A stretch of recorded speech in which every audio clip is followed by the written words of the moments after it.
മച്ചന്മാരെ പോളോട് ഉപയോഗിച്ചുള്ള മാരക വേട്ടയാണ് നമ്മൾ നടത്തിക്കൊണ്ടിരിക്കുന്നത്. ഒന്നായിട്ട് മീനുകൾ ശരിക്കും സ്ട്രൈക്ക് വരുന്നുണ്ട്. ഈ സമയത്ത് അടി ഉള്ളതുകൊണ്ട് തന്നെ മാക്സിമം മീനുകളെ എത്രയും പെട്ടെന്ന് ബെയ്റ്റ് ഇറക്കി പിടിക്കണം. നമ്മൾ ഒരു സ്ഥലത്ത് തന്നെ നമ്മുടെ ചെമ്മീൻ വീണുകൊണ്ടിരിക്കുകയാണെങ്കിൽ മീനുകൾ അവിടെ നിന്ന് മാറത്തില്ല. മാക്സിമം മീനുകളെ കുറഞ്ഞ സമയത്ത് തന്നെ നമുക്ക് പിടിക്കാനായിട്ട് പറ്റും. നമ്മൾ സ്പോട്ട് മാറ്റിക്കൊണ്ടിരുന്നിട്ടുണ്ടെങ്കിൽ നമുക്ക് അത്രയ്ക്ക് റിസൾട്ട് കിട്ടിയെന്ന് വരില്ല. അപ്പോൾ അടുത്തടി പൊട്ടാനുള്ള വെയിറ്റിങ്ങിലാണ് നമ്മുടെ അശ്വിനും, അതുപോലെ തന്നെ തൊട്ടപ്പുറത്ത് ശംസുൻ ചേട്ടനും രമേശ് ചേട്ടനൊക്കെ വെയിറ്റിങ്ങിലാണ്. ശരിക്കും ഫ്ലോട്ട് അവർ നിരീക്ഷയാണ് നിൽക്കുന്നത്. അശ്വിൻ ഫ്ലോട്ട് ഉപയോഗിക്കുന്നില്ല. ഈ ഫ്ലോട്ട് ഉപയോഗിച്ചില്ലെങ്കിൽ നമ്മൾ ശരിക്കും കെയർഫുള്ളായിട്ട് നോക്കി നിന്നാൽ മാത്രമേ മീൻ നമ്മുടെ ബെയ്റ്റ് അടിച്ച് താത്തുന്ന മനസ്സിലാവത്തുള്ളൂ. ഇല്ല, തിന്നായിട്ടുള്ള ലൈനാണ് നമ്മൾ ഇട്ടിരിക്കുന്നത്. കട്ടിയുള്ള ലൈൻ ഇട്ട് കഴിഞ്ഞിട്ടുണ്ടെങ്കിൽ മീനുകൾക്ക് അത് വെള്ളത്തിലുള്ളത് കറക്റ്റായിട്ട് സെൻസ് ചെയ്യാനായിട്ടുള്ള കഴിവുണ്ട്.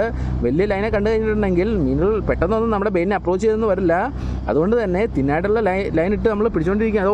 ഒരു ചെറിയൊരു മീൻ, ചെറിയൊരു മറൈൻ അക്വേറിയം ഫിഷ് നമ്മുടെ ചൂണ്ടയിൽ കയറി കുടുങ്ങിയിരിക്കുകയാണ്.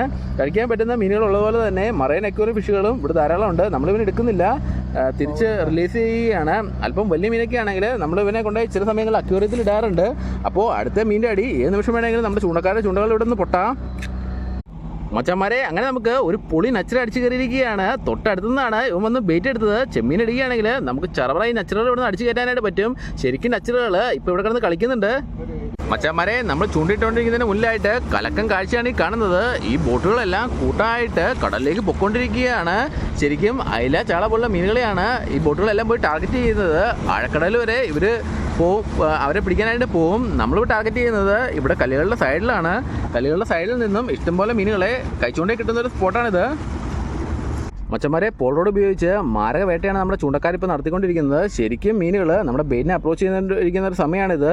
രാവിലെ സമയം ആയതുകൊണ്ട് തന്നെ അവർ ശരിക്കും ഫീഡ് എടുക്കും. ഒന്നിനുറകെ ഒന്നായിട്ട് പെട്ടെന്ന് തന്നെ മാക്സിമം മീനുകളെ പിടിച്ചെടുക്കാനുള്ള ശ്രമമാണ് നമ്മുടെ ചൂണ്ടക്കാർ നടത്തിക്കൊണ്ടിരിക്കുന്നത്. ശംസു ചേട്ടൻ ഫ്ലോട്ട് അടിച്ച് മീൻ താത്തിക്കൊണ്ട് പോകുന്നത് നോക്കി കെയർഫുള്ളായിട്ട് നോക്കി നിൽക്കുകയാണ്. ഏത് നിമിഷം വേണമെങ്കിലും ഒരു വമ്പം മീൻ ശംസു ചേട്ടൻ ചൂണ്ടയിൽ കയറി പിടിക്കാം. തൊട്ടപ്പുറത്ത് തന്നെ അശ്വിനും രമേശ് ചേട്ടനും വെയിറ്റിങ്ങിലാണ് മീൻ അടിക്കാനുള്ളത്. ചെമ്പല്ലി, ഹമ്മൂർ, ഏരി പോലുള്ള മീനുകളുടെ അടി നമുക്ക് ഏത് സമയം വേണമെങ്കിലും കിട്ടാവുന്ന ഒരു ഏരിയയാണിത്. നിറയെ കല്ലുകൾ ഉള്ളതുകൊണ്ട് തന്നെ ഈ കല്ലുകളുടെ അടിയിൽ ഇഷ്ടം പോലെ മടകളുണ്ട്. ആ മടകളിലൊക്കെ തന്നെ മീനുകളും ഉണ്ട്. അവന്മാർ നമ്മുടെ ബെയ്റ്റ് വെള്ളത്തിലുള്ളത് അറിഞ്ഞു കഴിഞ്ഞിട്ടുണ്ടെങ്കിൽ ഒരു സെക്കൻഡ് പോലും വെറുതെ ഇരിക്കത്തില്ല. ഉറപ്പായിട്ടും കയറി അടിക്കാനുള്ള എല്ലാ ചാൻസും ഉണ്ട്. ഇതൊരു പൊഴിമുഖമാണ്. അതുകൊണ്ട് തന്നെ വമ്പം മീനുകൾ കടലിൽ നിന്ന് ഇങ്ങോട്ട് കയറി വരും. പൊഴിമുഖത്ത് നിന്ന് ബോട്ടുകൾ ഹാർബറിലേക്ക് പോകുന്ന സീനാണ് നമ്മൾ ഈ കാണുന്നത്. ഈ ഭാഗത്തൊക്കെ നിറയെ കല്ലുകളാണ് സൈഡിലുള്ളത്. ചെമ്പല്ലികളിലും ഏരികളൊക്കെ നമുക്ക് ബെയ്റ്റ് ഇട്ടും ഷാഡറിഞ്ഞ് ലൂററിഞ്ഞൊക്കെ പിടിക്കാൻ പറ്റിയ സാഹചര്യമാണ് ഇവിടെ ഉള്ളത്. ഏത് സമയത്ത് വേണമെങ്കിലും നമ്മുടെ ബെയ്റ്റിലും ഇവിടുന്ന് ഇപ്പോൾ അടി പൊട്ടും.